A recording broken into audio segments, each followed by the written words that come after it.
Hello, ladies and gents, and welcome to another episode of Mah Trucker vlog. And today I'm going to give you an update on the on what it was like to go through orientation at Crete Carrier. And I was going to do a separate video for day one, day two, day three, but I was so busy with orientation and getting started on my first load, etc., that I just didn't have time to make a video until now. So this will be about day two, day three of orientation. Yeah, day one, I already told you what happened is that basically that's the day when you do all your drug tests and a bunch of videos, and you do your driving test on the very first day. It turns out that there was like around 10 people that finished orientation, but it turns out there were actually twice as many people, but nearly half of them didn't even show up to orientation. I guess they didn't, yeah, for whatever reason. Two washed out, two drivers washed out during the driving test. It was a older married couple. The wife wasn't able to pass the physical exam. The doctor determined that her hands were just too weak to hold the steering wheel. But but of course I think they were both in their 70s and they came as owner operators. So that was interesting. It was a mixture of company drivers and owner operators.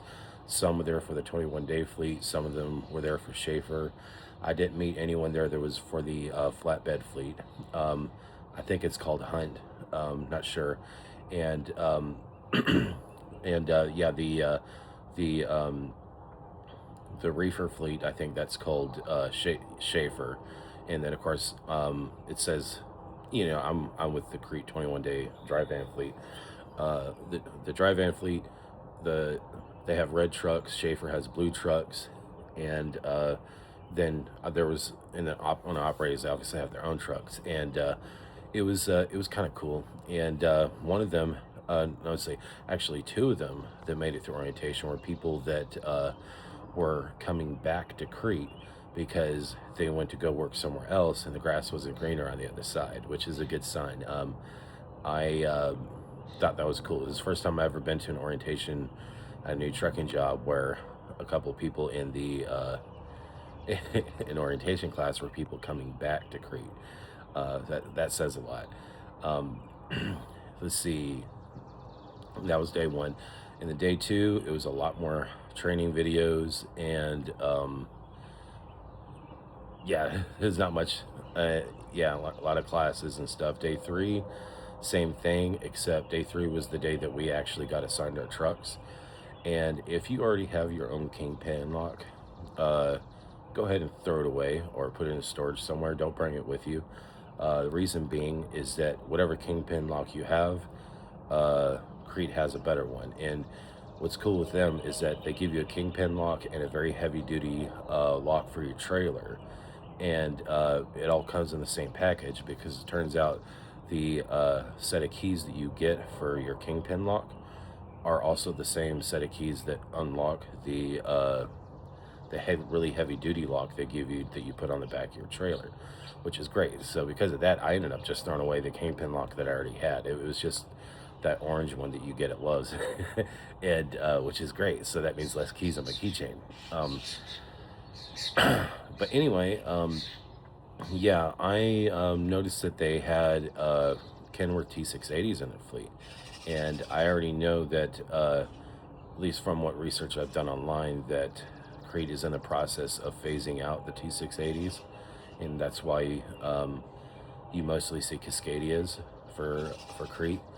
A lot of companies are doing that, but I put in a request for Kenworth T680 just to see if that was an option, and I was able to get a T680, which is great. And I have absolutely no practical reason why I want to drive a Kenworth. It's just that I've only driven Cascadias so far in my career, and I was curious, and I just think T680s look cool. But it looks like I kind of made the right call because the thing is, that thing drives a lot. My T680 drives a lot more smoothly. It rides a little bit lower to the ground. It's a little easier to climb in and out of. And it'll take a while to get used to the setup. I don't know if there's actually more square footage space inside a T680, but it feels like it because things are set up a little bit differently. Like there's no ladder built into the bottom of the top bunk in a T680 like there is in a Cascadia, but the top bunk is lower to where I don't really need to climb up there to reach anything because I always use the top bunk as storage. And when you, a lot of these, every company that I've been with, they tend to have a really cheap bed for a really cheap mattress that's uncomfortable as all get out. And you've seen in my videos where I've got like two memory foam mattress toppers I stack on top of the mattress um, to make it comfortable. But they had a really fancy, really thick mattress that I haven't seen since the last truck that I drove for Wilson Logistics. And I already slept in it, and it is really comfortable. I woke up with no back pain, which is great.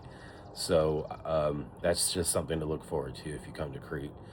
Um, Now, I will later on in the description of this video give you my driver code. So if anyone and from now on, when I start a new vlog episode of my trucker vlog, I'm going to start off by saying this: there's a referral program. If you end up working for Crete, please give them my name. My name is Paul Johnson, and my driver code is capital letters JOH, and then the numbers. Uh, Dang it, I can't remember my driver code, but I'll just put it in the description below, and then I'll memorize it. But anyway, moving on. Yeah, they have a touchscreen tablet, not a old crappy OmniTrack or Omni device. No, crappy OmniTrack device for ELD. Your ELD is actually an app on there. It has a very good navigation app, and here's a little quick tip. I use this exact same tablet when I was with US Express, and when I was with US Express, I ran the navigation app right alongside my Rand McNally Trucker GPS app. And what I did is that the destinations and the stops are already pre-programmed in the specific route they want you to take in the navigation app. But I always put the destination address manually in my Rand McNally Trucker GPS anyway. And the reason being, and what I do is I turn the volume all the way down on the Rand McNally, turn the volume all the way up on the tablet. And what I do is that so that I use the tablet to navigate to the stops, and then what I do is that I use the Rand McNally as a way to quickly find bathroom stops, or if for some reason I have to go off route or whatever, I can actually adapt to whatever using the Rand McNally GPS, because you can't easily program detours if there's like a road closure or something in the tablet, but you can do it on the Rand McNally. So you find it. So I'm kind of like switching back and forth, and I tried that on my first load, and it works perfectly. And so yeah, that's what's going on there. And so that's what I highly recommend you do, is that if you still want to use your Rand McNally Trucker GPS, but you use it differently when you're with US Express or if you're with Crete, and it's extremely helpful when you do it that way. The let's see. I will give a little tour of the inside of the T680 in another video, but that's because right now I'm doing a quick home time. What they did for my first load is that they gave me a load where it was like 600 something miles, but so I picked up the load yesterday, and then apparently it just passed the truck stop that I typically stay at when I do home time, and so I picked up the load yesterday, and then I parked my truck up at the Rudders truck stop I usually stop at least one of the two Rudders that's close to home. And then I spent some time with my family last night. I slept here. This is my sister's house. I pay her $50 a month to let me use her house as a legal place of residence. So any money I would spend on rent or mortgage, it just stacks up in the bank for my $150,000 savings goal. And now today is Monday, and I'm sorry, no, today's Sunday, and I basically have all day to basically get stuff into my truck, organize it, go do a Walmart supply run, put that in the truck and organize it.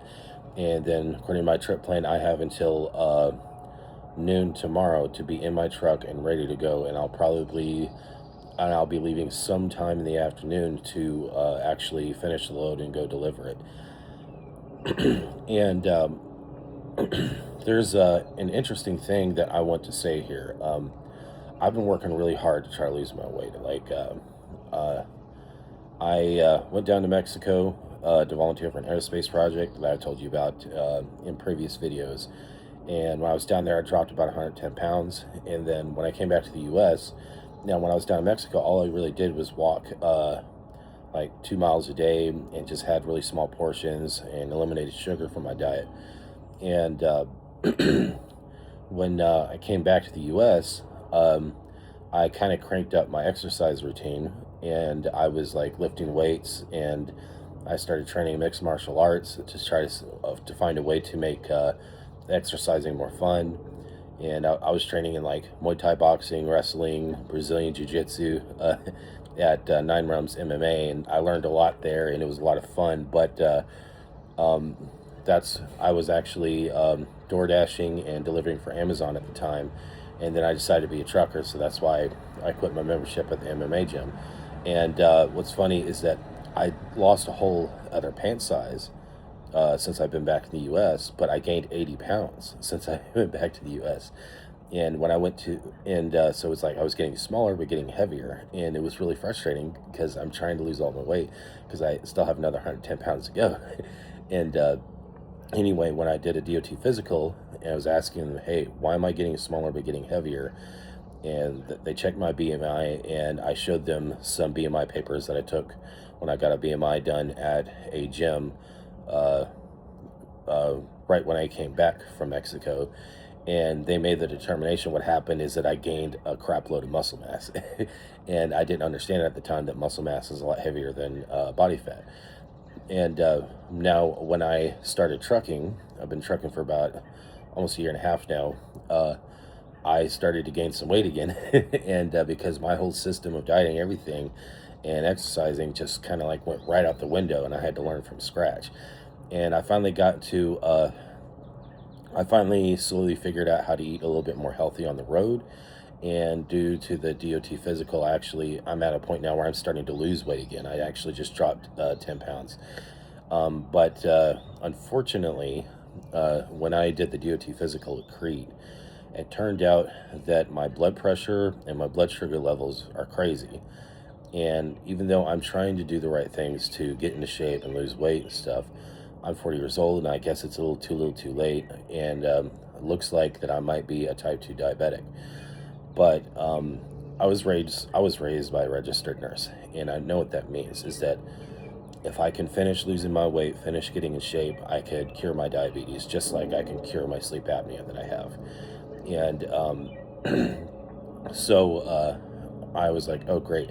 But because of this, because of the bad readings that I had, um, I have a 3-month DOT certificate, and I have 90 days to basically get a A1C done. So I could, I guess, be officially diagnosed with type 2 diabetes.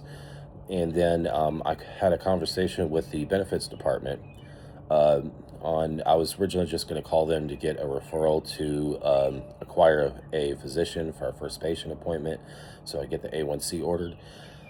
But instead of the benefits department giving me that information at Crete, they instead gave me a number to what they called a diabetic department.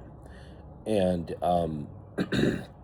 I had an interesting conversation with the diabetic department last week, and apparently, once I have to wait until I enroll in the benefits, and then which will be tomorrow morning because it's Monday, and then my health insurance will kick in on the 1st of July.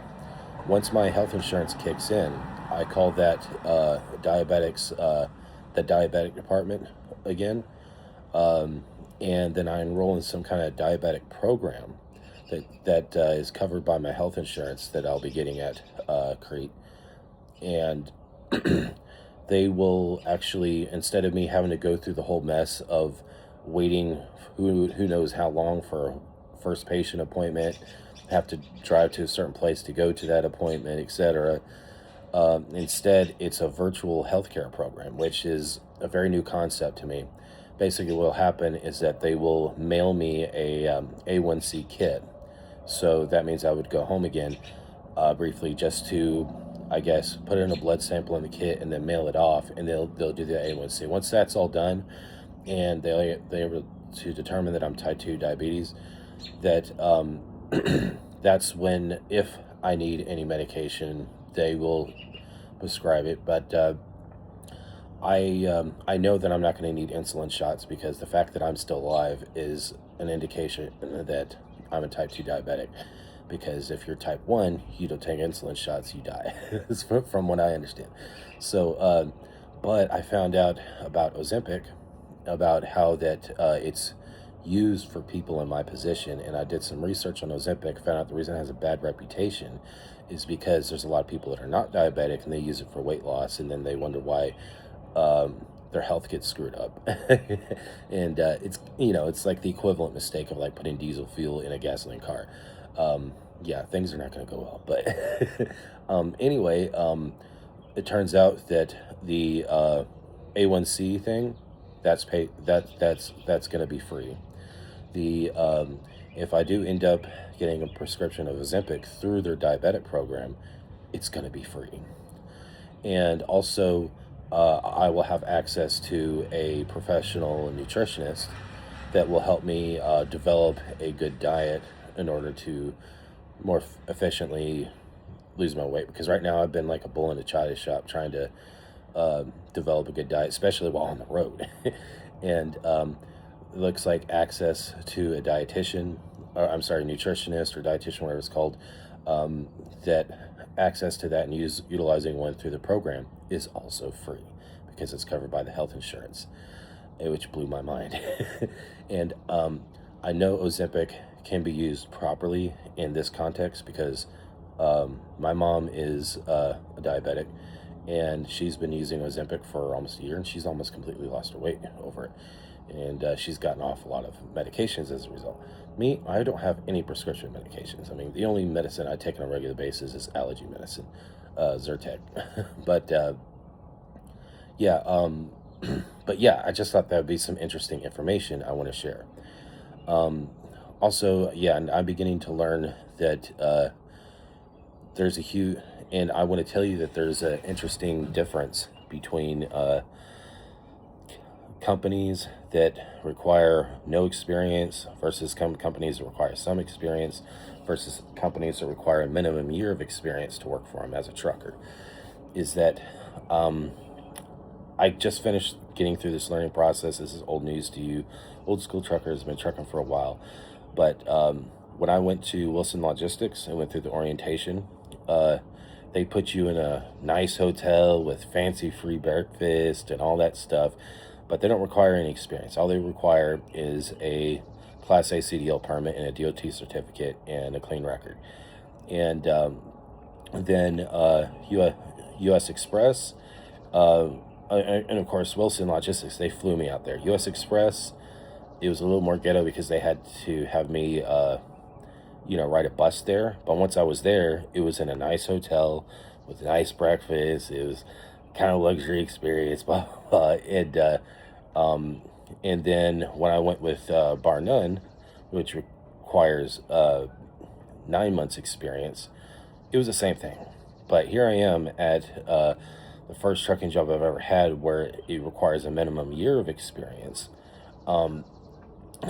They put me in a ghetto-ass hotel where like someone tried to sneak into my room at 9:30 at night, and the last night there, I woke up at like 12:30 midnight to the sound of the smoke alarm going off and the smell of smoke. And I called front desk at the hotel asking what's going on. So, oh, everything's fine. Just go back to sleep. They wouldn't tell me what happened. And the next day, I found out from some other folks that are on the same floor that were in orientation that the whole top floor smelled like weed. So I don't know. Maybe I confused the smell of smoke with the smell of weed or something. It was really ghetto. We were all complaining about the hotel. That was the only negative thing that went on during orientation, though. But once you actually, oh yeah, and the way to get back and forth from the hotel to the to the terminal was kind of ghetto. Where basically we started off the first time we went there, we got a ride from the hotel shuttle to there because it was only a few miles away from the terminal. The hotel was only a few miles away from the terminal. But then they basically loaned us a 15 passenger van, and we all loaded up and went back and forth in that 15 passenger van. But it looks like that Crete, in a nutshell, basically pinches the hell out of their pennies when it comes to orientation accommodations. But they do provide you a rental car, so you don't have to ride a bus. I didn't need a rental car because it turns out my last load was at an ABF Freight DC that was right next to the Flying J that I needed to that I did a channel reset at after I finished my last load, which was just a few miles away from the terminal itself. So yeah, I didn't need to use a rental car. I just drove my bobtail to the hotel and dumped all my stuff there, and then turned in my truck to a Bar None terminal that was only 30 something miles away, and then I Ubered back to the hotel. Yeah, so they're really cheap on the orientation side, but they make up for it in how much money you'll make and the quality of trucks they give you. Last two trucking jobs, I was assigned a 2021 Freightliner Cascadia that had over 400,000 miles on them. Wilson Logistics, I was assigned a truck that is not more than 2 years old. I think the last one was a 2023 Cascadia, but it was in even worse condition than US Express. And it was bad. I was always breaking down. But this Kenworth T680, it's a 2024 model, the newest truck I've ever had, and it only had 212,000 miles on it. And yeah, oh yeah, it's the birds. But anyway, that's what's going on. And so far, the truck seems to be pretty dependable. Now, I'll find out over a month or so if I find myself in the shop a lot. But from what I've heard from a lot of truckers that were at the terminal, they're not going through orientation. They say that the equipment's pretty dependable. And when I did my pre-trip inspection on the first trailer that I hitched up to, I ended up having to bobtail to a shipper to pick up a loaded trailer yesterday. I did the pre-trip inspection on that trailer, and it was in better condition than Bar None. Now that's saying a lot because Bar None takes such good care of their equipment. And in the 7 months I worked for them, I can count on one hand the amount of times that I had a trailer that didn't pass a pre-trip, and that's tough. And that's in reference to a company where it's drop and hook on both ends almost every single load. So I went through a lot of trailers. So I'm already having good first impressions when it comes to how well they take care of their equipment. But yeah, anyway, that's what's going on right now, and I look forward to telling you my next episode. My next episode will likely be giving you a tour on of what the inside of a 2024 Kenworth T680 looks like, and how I went about managing the space in there. So that's it for now. So y'all have a good one.